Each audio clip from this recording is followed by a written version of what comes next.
Oh, no, I appreciate that. No, I appreciate the wait.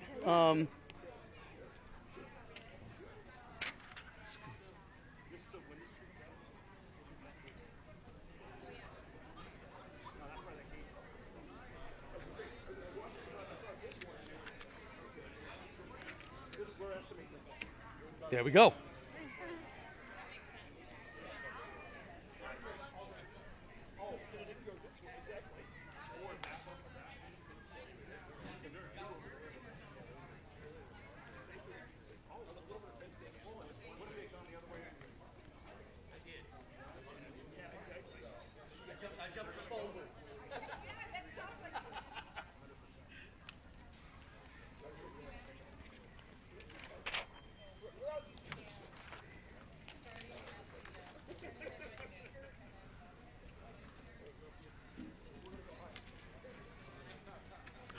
I think we're good then.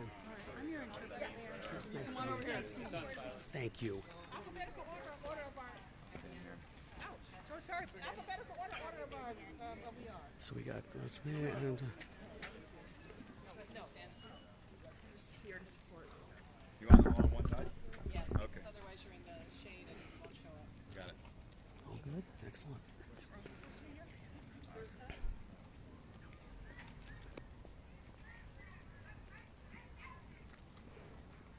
There's a lot of activity going on next door. Yeah. Chris? Good? Okay. All right, well, good afternoon, everyone. So first of all, thank you for being here today, and thank you for your concern for our Tempe community. I'd like to introduce first the members of the Tempe City Council who are here with me this afternoon. We have Vice Mayor Doreen Garland, Councilmember Jennifer Adams, Councilmember Nikki Amberg, and Councilmember Burdetta Hodge. So as you know, on October 13th, the city of Tempe suffered a devastating storm, the worst in our community's history. With the efforts of residents and businesses helping each other and the assistance of our county, state, and federal partners, we are making progress on recovering. No community is built for the push of 70-mile-an-hour winds and downdrafts of 90 miles per hour. This supercell moved mobile homes off their foundations, blew rooftops as much as 400 feet, and downed so many beautiful 100-year-old trees. We are so fortunate that the flying wreckage did not kill anyone. We are here today at J.C. Park, adjacent to the Westside Multicultural Center today, next to what was once a 60-year-old eucalyptus tree. Our community services staff tells me that we anticipate we will lose approximately 500 trees just within Tempe's Parks and Recreation system.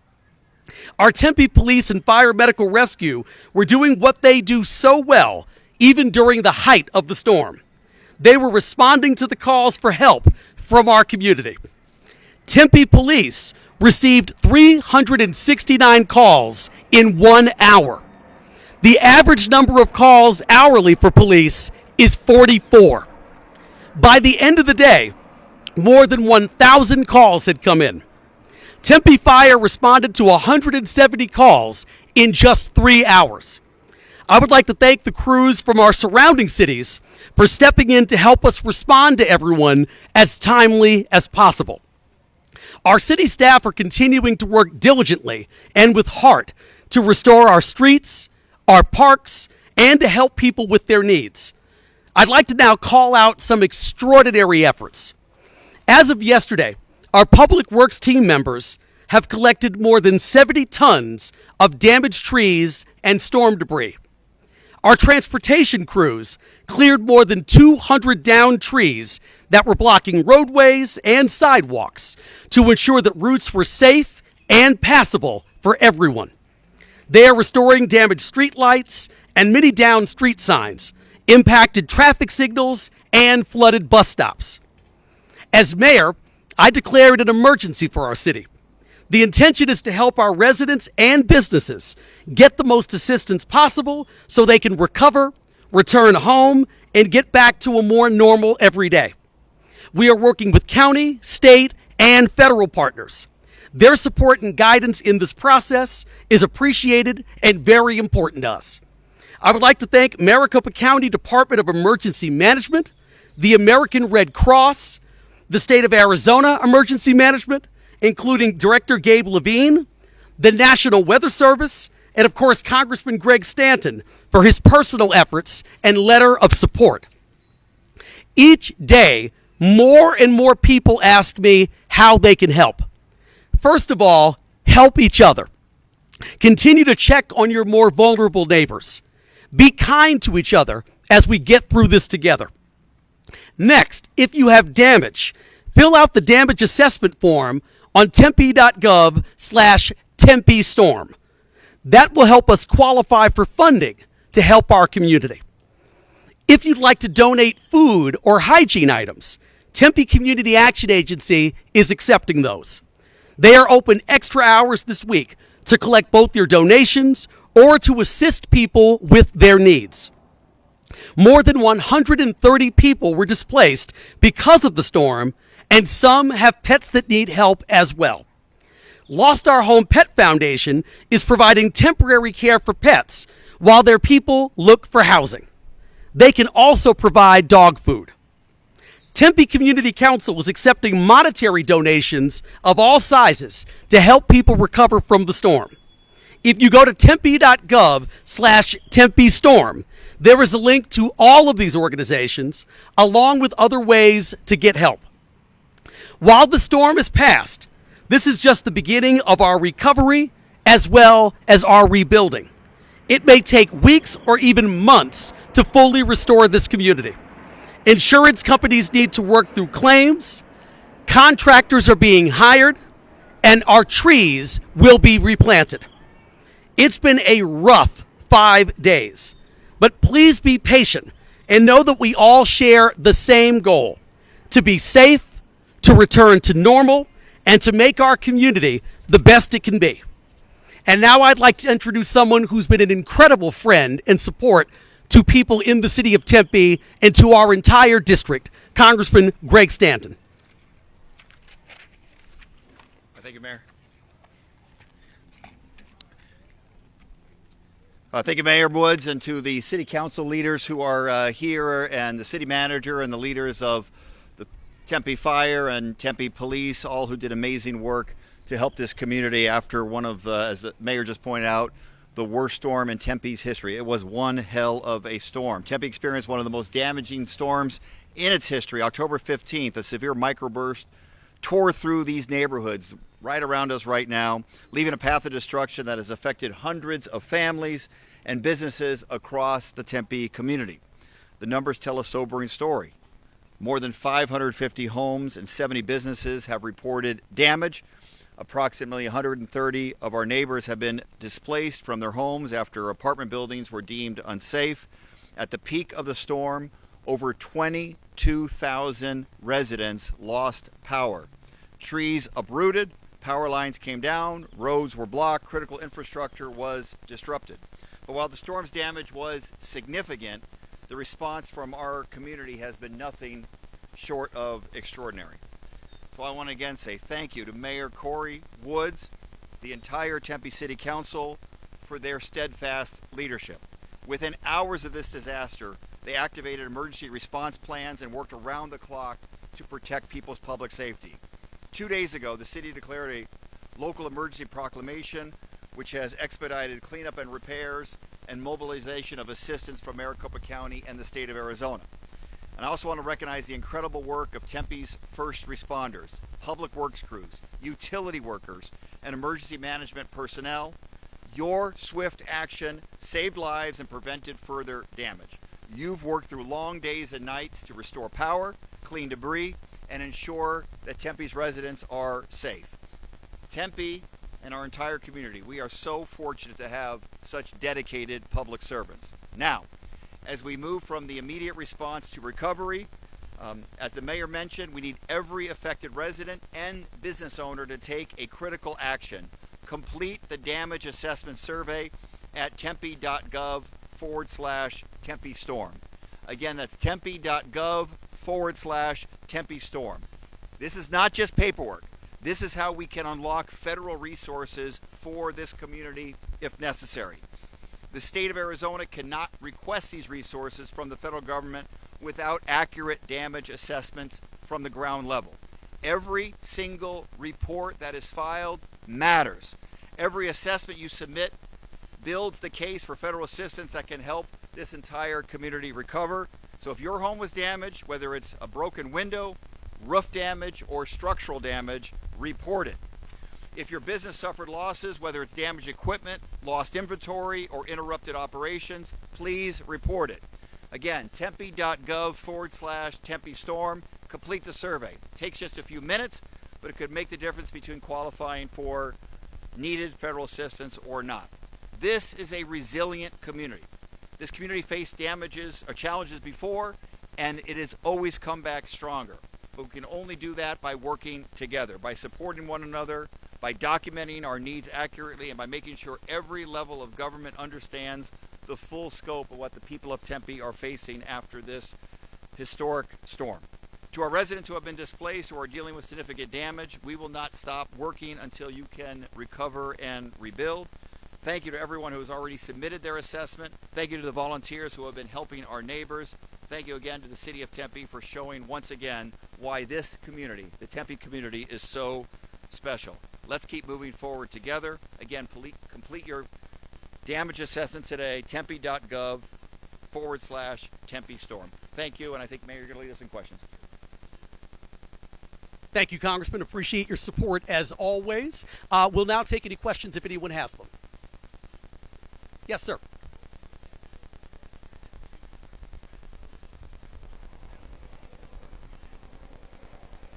Clearly, the reason why we have to have people fill out those damage assessment forms is because the more people actually fill out, as Congressman Stanton talked about, the better chance we have to actually get federal resources to help us rebuild as quickly as possible. I don't exactly know what the dollar amount is from a damage standpoint to reach that threshold, but we know that every report counts, so we would encourage every resident and business owner that did experience some kind of damage to their property, whether it was their home, a business, a vehicle, to submit those forms and do them as accurately as possible, because frankly, the more accurate those reports, the more funding that we may be eligible to receive to help us recover even more quickly from this disaster. Yes.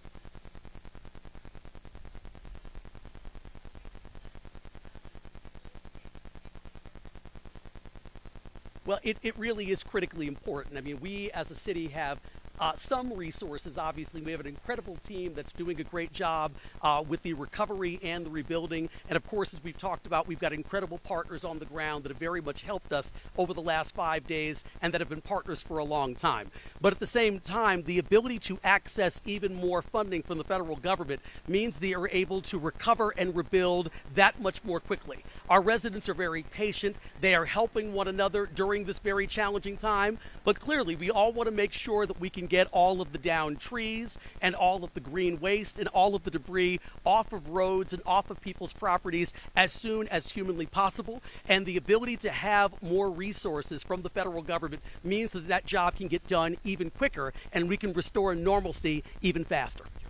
Yes, please.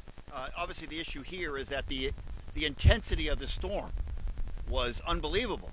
And the damage, you just drive around here, as I have done, to many of the homes and businesses is significant. It is a localized storm. We had rain for 5 straight days, significant rain and flooding elsewhere, but Tempe in this particular area uniquely got hit so hard. And there may be businesses who don't have insurance for the damages that they've suffered. They've lost key equipment, etc. So even though the amount of damage may not be as big as it would be in a storm that is wider, the intensity of that storm is visible and obvious.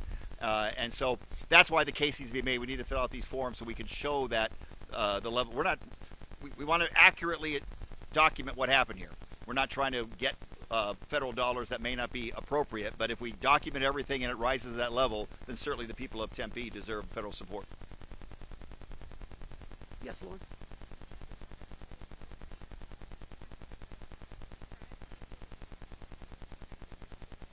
Yes, and she has also indicated, I read in a news report last night, that she's preparing an emergency declaration for the city of Tempe as we speak. So even in advance, we appreciate Governor Hobbs' support as we work our way through this time.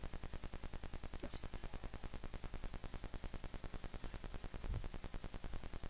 I don't have one immediately. I know that that information is still very much being collected by our public safety team as they're doing all of these assessments. We should have that probably in the coming weeks, but I don't have a specific dollar amount at this time. Yes.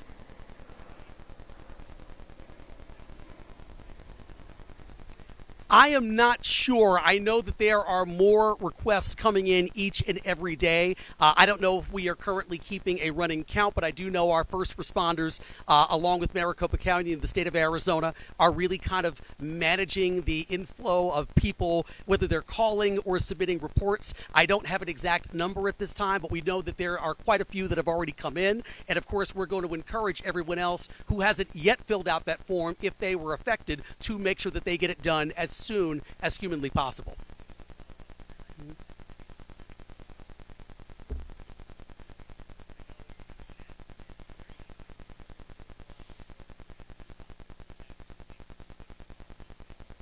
I would just say, we would hope as soon as possible. That is really our goal. I mean, when you're talking about an emergency situation and disaster recovery, as we're discussing today, obviously any ability that we have to access those funds as soon as possible is going to be greatly needed and very much appreciated by the residents and businesses that were harmed or affected or displaced during this past Monday's microburst. Yes, please. Okay. And then two forms of federal support that could happen would be eligibility for disaster loans from the Small Business Administration, because so many small businesses were hit by this terrible storm. So that would be eligibility for that. And then obviously potentially FEMA resources, which would involve people who have been displaced from their homes. They might get some short-term financial support, particularly low-income individuals, so that they can sustain themselves during an incredibly difficult time in their lives. And then FEMA also allows for certain long-term recoveries as well. Those are the two main forms of federal support if and when the governor issues the national declaration, the emergency declaration, and the president would accept that declaration. That unlocks those two forms of help. Also, Interim Fire Medical Rescue Chief Darrell Duty also had a response to your question, so I'll bring him to the podium. Thank you, Mayor. I'll go back to the question about the number of submittals. As of the close of business yesterday, so at 5 o'clock yesterday, the damage assessment teams that have gone out have done over 450 assessments, and they've turned those in. And then the self-assessments, as of 5 o'clock yesterday, we had 75 of those. So, yep. Thank you, Chief. Yes. Lauren, apologize. I was looking over your shoulder, but looking at you at the same time.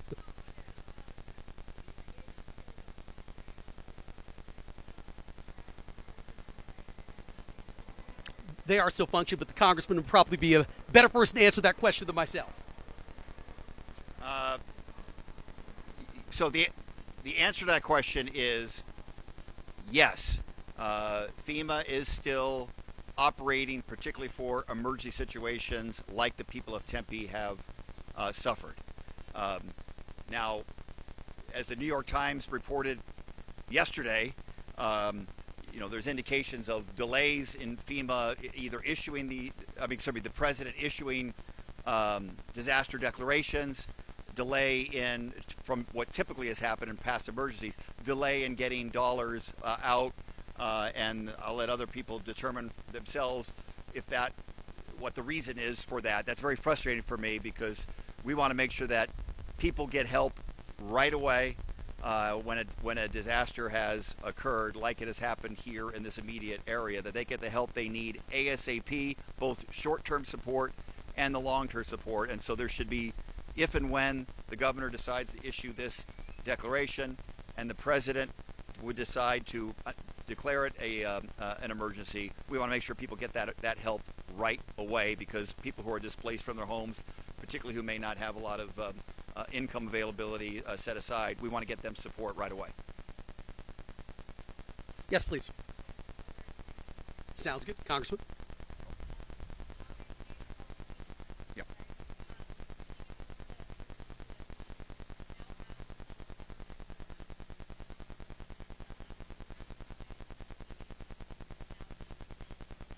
Yeah, I want to make sure what I was talking about is not any delays related to the shutdown. FEMA is able to do this. They have the resources. They have the support. Their disaster fund is actually doing well. There haven't been as many hurricane disasters nationally. So the fund upon which you would utilize for emergencies like Tempe has suffered, that fund is doing okay. No, the suggestion, unfortunately, is, has disaster management in the United States become politicized? And I hope and pray it hasn't, because Americans want to help their fellow Americans at times of disaster. And so those disaster officials, they are exempt from the shutdown. They are working, and that should not, if the governor makes a decision to declare this or ask for the disaster declaration, the president decides to declare this disaster declaration, there is no impediment to move quickly. And that's why it's been frustrating seeing other communities. There have unfortunately been delays. We're saying no delays on, if it's appropriate, no delays on that one. Let's get help to people right away. Thank you. Any other questions? Yes.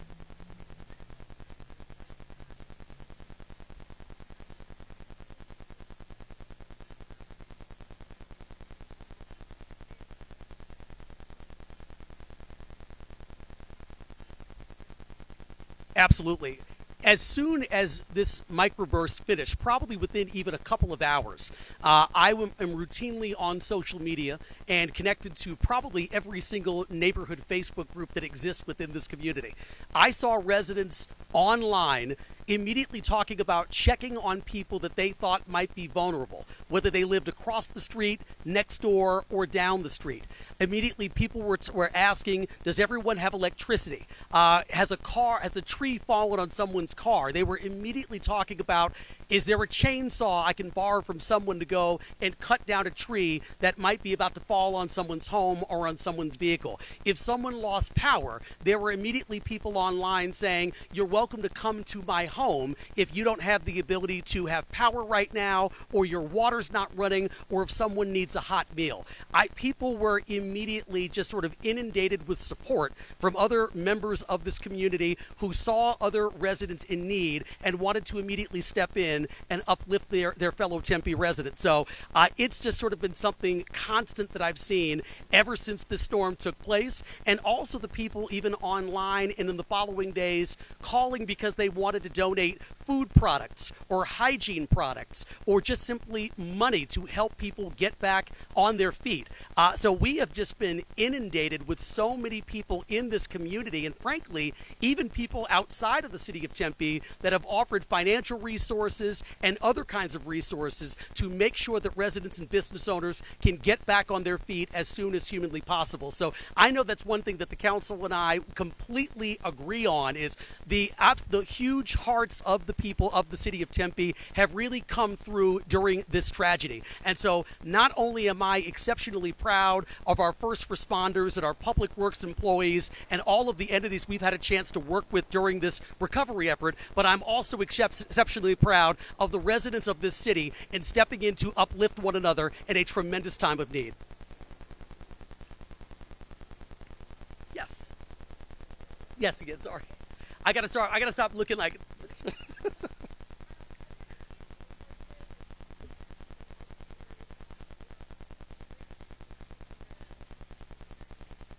I have an idea about that.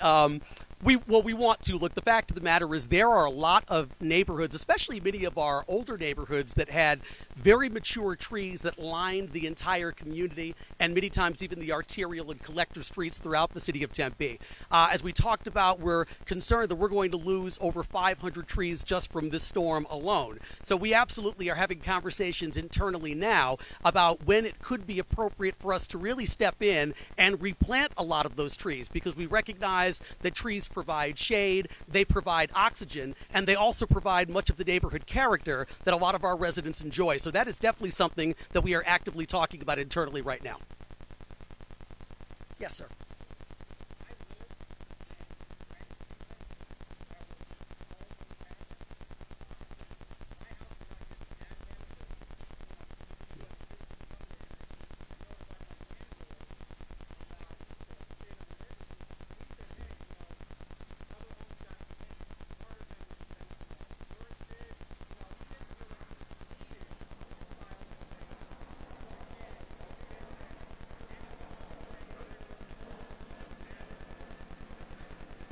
Absolutely. There is no claim too small, frankly, to file when something like this is going on. If you experienced some kind of damage, once again, whether it was to your home or your vehicle or your business or some other kind of personal damage, we would encourage you to fill out that damage assessment form at tempe.gov /TempeStorm. There is none too small. We need as many people as possible to report these incidents that took place so we can have access to as much federal funding as humanly possible to help our community recover as fast as we possibly can. So we would encourage you or anybody else that you know, if you're watching this right now, please make sure to fill out those damage assessments.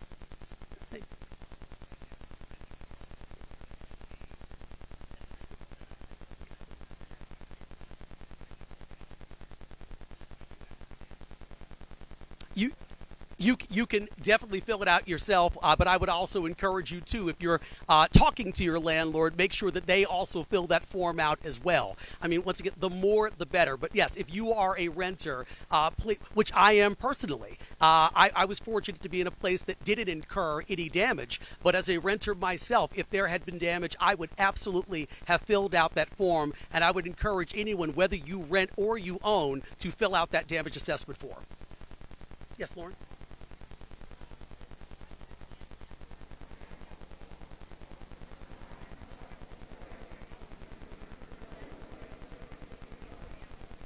Chief, you might be able to better answer that one than me, but I would obviously think that if you're filling out the form and you were including the same address, let's say, I know what my address is for the apartment complex that I live in, they would be able to triage and figure out that it's all sort of coming from the same general location, maybe different units within an apartment complex, but they would absolutely know that we've had a certain number of claims come in from the same main address. So I'll turn it over to the chief. He can probably elaborate on that.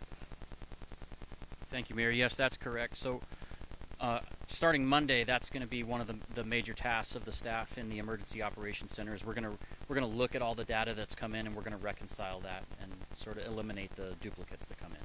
Yep.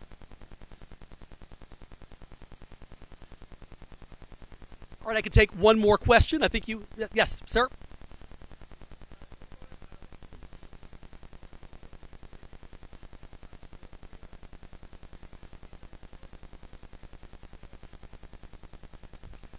I would say pretty much everything. When I've heard from residents directly or from the comments that I've seen online or from emails or Tempe 311 calls that we've received, they're pretty much talking about everything. But the reality is, first and foremost, if you have an experience where your power was out or your water was out or the gas line was broken during the course of the storm, those are the things that we have to focus on first and foremost, is trying to make sure that your home is inhabitable. But obviously when it comes to everything else, downed trees, other kinds of green waste, and other kinds of property damage, we want to make sure to get to those things as well. But we clearly prioritize things that are of health and safety first and foremost. We want people to be able to return back to their homes, to be able to operate their businesses. So those are the things that will receive first priority. But at the end of the day, from my perspective, and everyone standing behind me right now, everything is a priority. The health and safety and well-being of our residents and our business owners is top-notch for each and every one of us. And so we're going to work on getting everything back to normal and back up the way that people expected as soon as humanly possible. But once again, we do want to encourage our residents that we will need some patience as this process goes on. It's going to take weeks to really restore everything to what it looked like prior to Monday's storm, and perhaps even months. But I want people to know that we are doing everything we can, along with our federal, county, and state partners, to get things looking exactly the way they did prior to Monday's microburst. So we appreciate your support. We especially appreciate your support of our public works team and our first responders and all of our partners, but we would definitely urge patience as we continue to rebuild everything the way that it was before. So thank you. All right, everyone, thank you so much for being here today. Really greatly appreciate it.